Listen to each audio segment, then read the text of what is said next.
일단 오늘 저희가 어떤 챕터 준비되어 있을까요?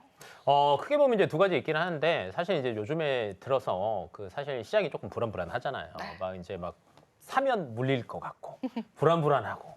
근데 이거를 조금 피해갈 수 있는 주제를 두 분이 가지고 오셨고요. 첫 번째 주제는 이해나 대표님이 준비하셨습니다. 네, 요즘은 채권 투자의 적기라는 말씀 한 번씩 들어보셨을 겁니다. 그래서 오늘은 채권에 대해서 A부터 Z까지 상세하게 파헤쳐보는 시간을 가져보도록 하겠습니다. 좋습니다. 오늘도 또 저희가 채권 투자 이야기를 해봐야 될 것 같은데 사실 금리가 인상되면서 채권 투자에 관한 관심이 굉장히 많아지는 것 같아요. 그런데 사실 들어는 봤지만 어떤 투자인지 개념 자체가 이제 안 잡혀 계신 분들이 많을 것 같은데 채권 투자가 어떤 건지 채권의 정의부터 한번 이야기를 들어볼 수 있을까요? 네, 채권은요, 보통 주식이나 펀드에 비해서 굉장히 어렵게 생각하시는 경향이 있습니다. 그래서 제가 오늘 딱 한마디로 채권에 대해서 정리를 해드릴 건데요. 여러분, 채권은요, 어렵게 생각하실 필요가 없으십니다. 채권은 한마디로 채무를 기록한 장부, 문서라고 생각을 하시면 되는데요. 더 짧게 말씀을 드리면 바로 빈 문서입니다. 제가 예시로 재밌는 예시 하나를 가져왔습니다. 그래서 여러분들께 안내를 드리려고 하는데요. 차용증을 썼어요. 이거 내용 보이는데 마음에 드네요. 자, 채무자 이해나는 채권자 길건우에게 원금 1억 원과 이자 20%를 2026년 2월 7일까지 상환한다. 땅땅땅 해서 이렇게 차용증을 썼는데요. 네. 이런 개인 간의 빈 문서 이 자체가 채권이라는 개념을 생각하시면 되겠습니다. 채권에 대해서는 절대 어렵게 생각하지 마시고 그냥 빚에 대한 내용이 적힌 증서라고 생각을 해주시면 되겠습니다. 자, 근데 이렇게 방금 얘기 잘하셨는데 그러면 채권 이꼬르 빈문서 이렇게 이제 조금 생각을 하셔도 될 것 같은데 근데 채권의 종류가 굉장히 많잖아요. 뭐 땡땡채, 땡땡채, 뭐 예를 들면 국채도 있고 지방채도 있고 회사채도 있어요. 이것도 조금 쉽게 구분해서 설명을 해주시면 좋지 않을까 싶습니다. 네. 채권의 발행 주체에 따라서 크게 분류가 되는데요. 어렵게 생각하실 거 없습니다. 국가에서 발행한 채권을 국채라고 부르고요. 그리고 지방 공공기관에서 발행한 채권을 지방채라고 부르실 수 있겠고요. 그리고 회사채, 회사, 주식 기업에서 발행한 채권을 또 회사채라고 합니다. 한국토지공사나 주택공사 등과 같은 특수한 기관에서 발행한 것을 특수채라고 하고요. 자, 근데 이 회사채에서 제가 한 가지 더 말씀드릴 점은 이 회사채권에 저희가 투자를 했을 때 이 회사에 투자한 주주들보다 먼저 배당권을 가지게 됩니다.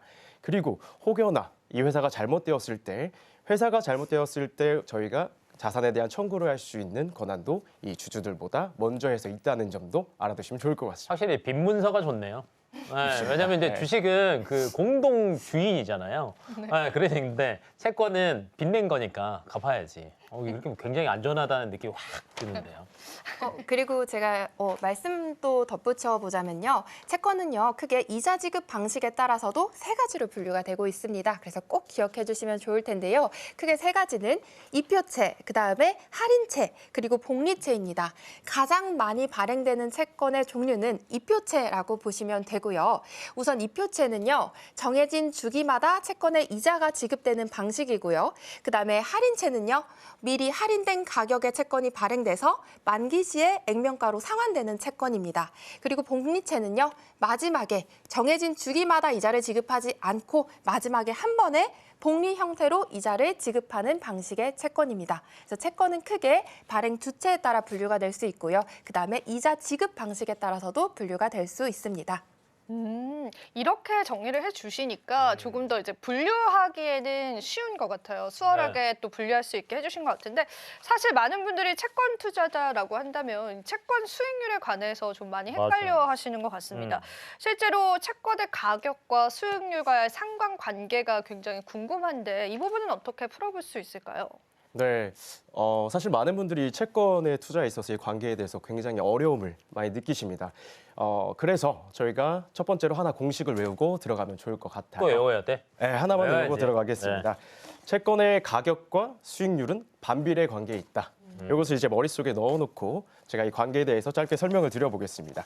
이게 무슨 말씀이냐 하면 이 채권의 특징부터 먼저 아셔야 하는데요.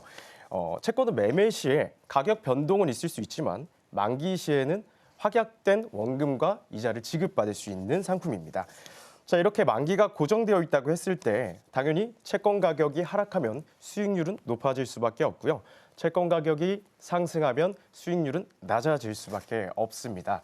자, 이것도 또 어렵다고 느끼실 거예요. 그래서 조금 더 제가 예시로 좀 쉽게 표현을 해볼게요. 예를 들어서 저희가 흔히 알고 있는 삼성전자 주가.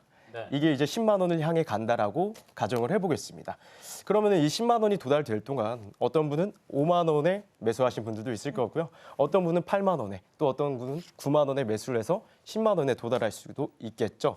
네, 만기 시점은 정해져 있지만 채권을 샀던, 이 주식을 샀던 시기에 따라서 수익률이 달라질 수 있다라고 이해하시면 좋을 것 같아요. 그래서 한마디로 만기금은 동일하게 정해져 있지만 조금이라도 더 낮은 가격에 구매하는 것이 유리한 상품이다라고 이해하시면 좋을 것 같습니다. 그러니까 이 결론 쉽게 얘기하면 이거잖아요. 싸게 사면 좋은 거잖아요. 맞아요. 그렇습니다. 맞죠? 네. 쉽게 생각하면 이건데 그러면 중요한 건 이거예요.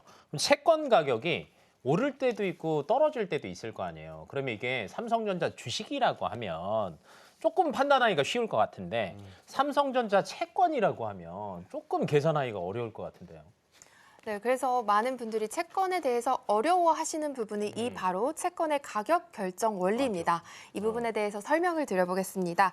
자, 일단 여기서도 또 같이 여러분들 일단 외워주고 가주세요. 또 외워? 네, 채권의 가격과 금리는 반비례 관계에 있습니다. 그래서 이 점을 먼저 생각해 주시고 가격이랑 금리가 반비례. 반비례 관계에 있습니다. 그래서 가격이 당연히 금리가 상승하면 채권의 가격은 하락하고요. 그리고 금리가 하락하면 채권의 가격은 상승합니다.